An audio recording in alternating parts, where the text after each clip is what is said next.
नमः संस्कृताय। तो हम लोग वर्ण पढ़ रहे हैं। वर्ण में हम लोगों ने स्वर वर्ण पढ़ा, स्वर वर्ण के भेद पढ़े।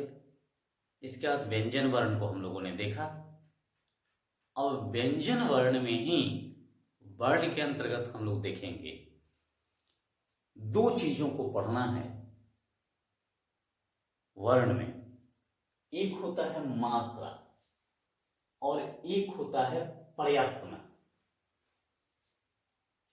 तो जैसा कि मैंने यहां लिखा है, मूल स्वर के उच्चारण करने में जितना समय लगता है उसे मात्रा कहते हैं। हम लोगों ने जब स्वर वर्ण पढ़ा था तो उस समय मिला था हम लोगों को ह्रस्व स्वर जिसमें एक मात्रा लगती है, दीर्घ स्वर जिसमें दो मात्राएं लगती है, और प्लुत स्वर जिसमें तीन मात्राएं लगती है। तो आखिर यह मात्रा क्या है?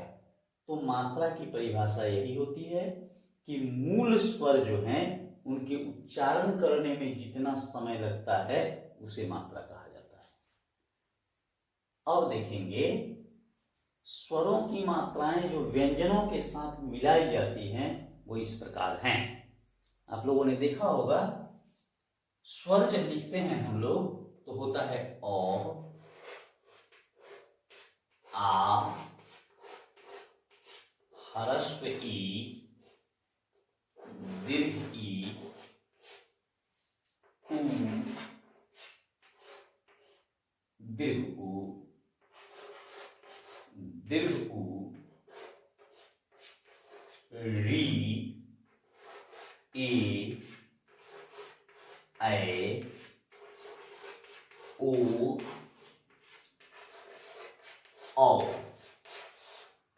अंग की भी मात्राएं लगती है, अंग भी मात्रा के अंतर्गत आता है। तो हम लोग कैसे चलते हैं देखेंगे। अ की चूंकि कोई मात्रा नहीं होती है, हम लोग पूर्व में पढ़े हैं कि क में अपने से अ आ गया है। तो अगर व्यंजन में अ की मात्रा है तो इसके लिए कोई अतिरिक्त चिन्ह नहीं दिया जाता है, लेकिन अगर आ की मात्रा होगी तो इसके लिए हम लोग करते हैं एक चिन्ह लगा देते हैं।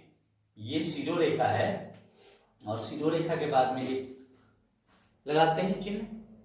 इसके लिए हम लोग शिरोरेखा के नीचे से ऐसे करते हैं ई।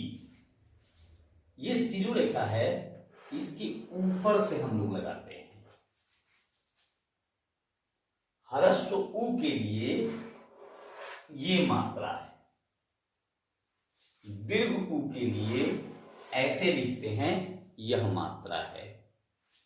री के लिए वर्ण के नीचे लगाते हैं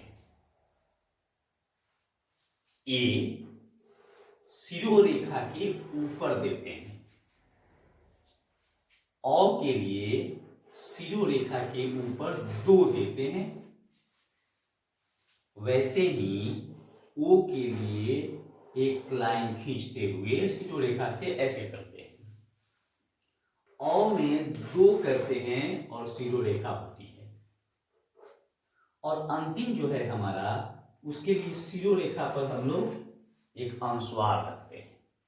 तो यही मात्राएं हैं और इन्हीं मात्राओं का हम लोग व्यंजन वर्णों में प्रयोग कर देते हैं। तो ये हो गई हमारी मात्रा। और मात्रा के बाद होता है प्रयत्न। एक शब्द है प्रयत्न हम लोगों के पास। प्रयत्न जो होता है यह उच्चारण करने की जो शक्ति होती है उसको हम लोग प्रयत्न कहते हैं। प्रयत्न दो प्रकार के हैं, एक अभ्यंतर प्रयत्न होता है, माने किसी वर्णों के उच्चारण में जो अंदर से शक्ति लगाई जाए वह अभ्यंतर प्रयत्न है। और एक होता है बाह्य प्रयत्न, माने उच्चारण करने में हमारा मुख कितना खुलता है, जीवा कहाँ स्पर्श करती है, ओष्ठ की स्थिति क्या होती है, तो इस आधार पर उसको हम लोग कहते हैं बाह्य प्रयत्न, अभ्यंतर प्रयत्न और बाह्य प्रयत्न। अगले वर्ग में हम लोग देखेंगे। तब तक के लिए धन्यवाद। नमः संस्कृत।